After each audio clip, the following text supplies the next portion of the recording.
Whenever kinky people are in trouble, there is one who will heed the call. Rev Mel. Rev Mel. Rev Mel. Along with her artificial intelligence-enhanced potato, Rev Mel is the BDSM Night Rider. We'll start with the first picture. Just give me a second, people. And I don't know if he can see the monitor from here, and he can kind of... They go pretty quickly. Oh, they do? Yeah. No, they're not going to go that fast. That one is a beautiful woman. Yes. Actually, it's a Gibson girl. Oh, Gibson girl. Yeah, you know, the artist Gibson, who used to do the pin sketches of the girls. I have a group of girls who like Gibson's artwork and always brings me the Gibson girls to do, and they're really fun for me. That's beautiful.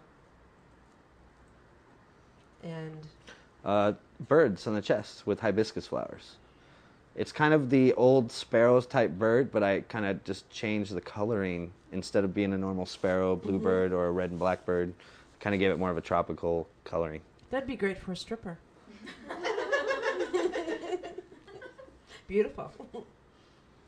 That's not the award, the whole back piece. Is it?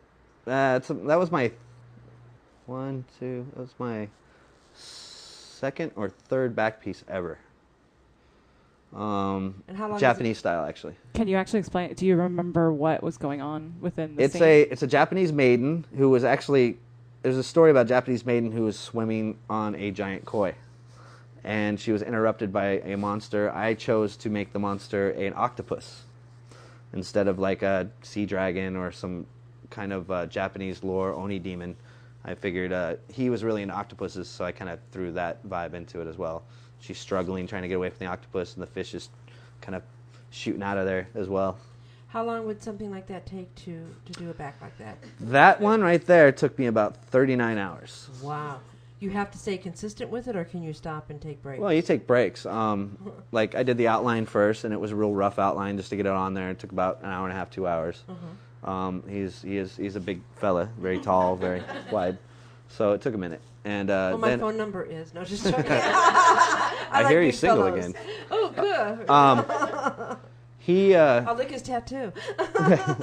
Yeah, he sat pretty well. It took over about a year, maybe a year and a half, of constantly coming in every, like at least once a month, once every 2 months, and finishing it up. I love that one. And that's to show Like an arm one. The wind going through it. Yeah. But I saw Jesus. Yeah. Oh, Solana saw Jesus. I wouldn't know really what to call that. It's just... We might have a miracle here. I don't know. You guys in the chat room, I totally see Jesus. Do you guys see Jesus? I understand, but I saw Jesus. It's kind of a mix between like a Spartan warrior, like, and Greek mythology and Middle Eastern mythology kind of mask.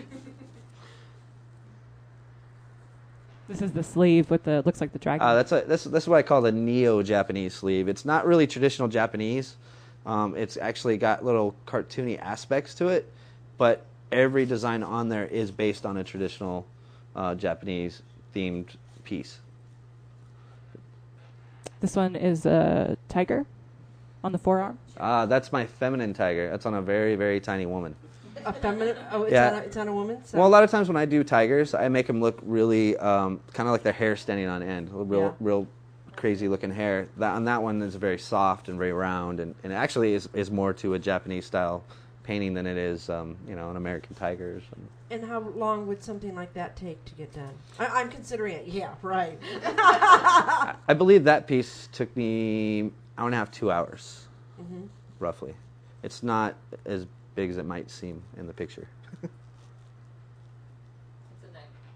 This one is the skull on the the Day of the neck. Dead skull with the rose. The Day of the Dead skull with the rose. Yeah, that one took about, I believe that one took about an hour and a half as well. It was a very particular place because it's a very short, very cute little girl, and she got it on her neck. Are all your clients short and cute little girls? No, I wish I had more No, of that. no. This is on her neck?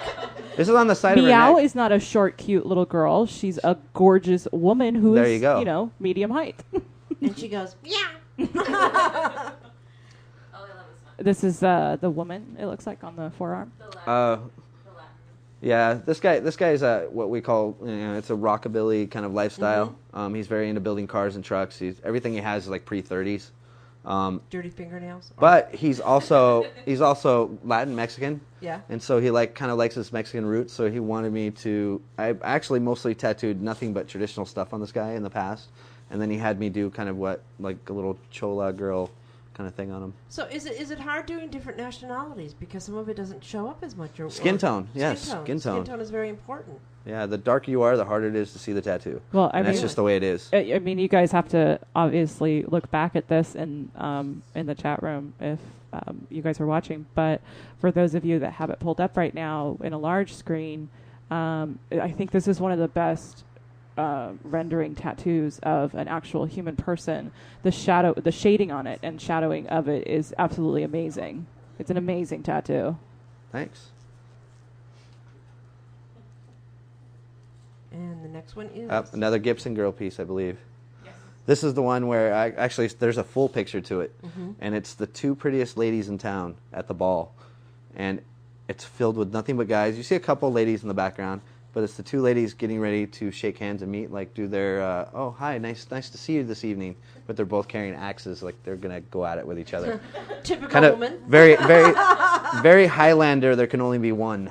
Highlander, we shall actual to that. But that was one of my favorite Gibson girl ones that I've done. I just like that whole thing behind it. Fabulous. This is the entire back piece on It Looks Like a Woman. That was my first back piece I ever did in my life. Really? Yeah. And what is the Clearest I've ever seen. It's just she went and got professional photos from a friend of hers. I only have the black and whites, but it is actually a color tattoo. It's my first dragon, my first kind of Japanese style piece.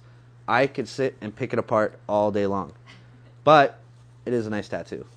So, I as an artist, I kind of push myself and kind of beat on myself for doing certain things, like, oh, I should have done it like this, or I should have done it like that. But the next time I do it, I make sure that I think about it that much through and remember what I did last time and go, okay, well, I'm gonna do like this since the last one was like this. Okay, I'm gonna come into your shop. I'm gonna get my whole back done. We're gonna negotiate, okay? Okay. So, how much is this gonna put me behind in payments? What is this gonna cost me? Well, when it comes to a back piece, it's per hour. Per it's hour. It's by the hour. And you charge what per hour? My rate is $125 an hour. Okay. And that's $125 an hour. If I give you a blowjob, do I get a discount? No, just joking. My years of tattooing, that question has come up. Really? And best way to answer that is no. No. But I give a really good one. So are we done with? Do you have any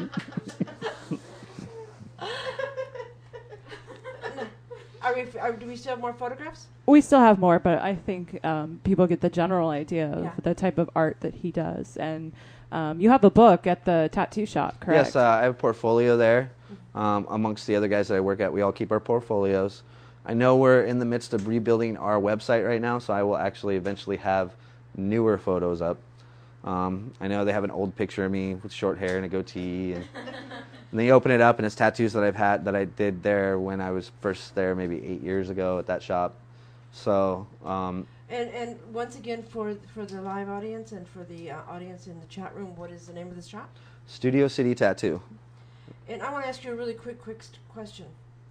What does the word tattoo mean? The word tattoo? Mm-hmm. Ooh.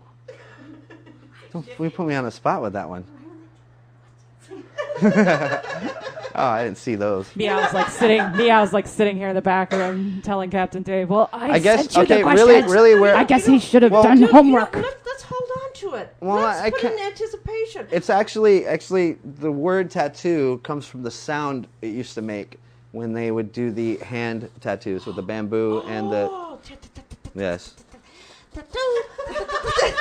That's basically where it started. Fabulous. And you know what? We're going to take a break. And when we come back, I think we're going to set up and we're going to be watching him do a tattoo. No, it's not going to be me. So what we're going to do is, you've been watching the Rev Mel Show, sponsored by Talking6Radio.com. And we'll be right back in a few moments. We'll be back.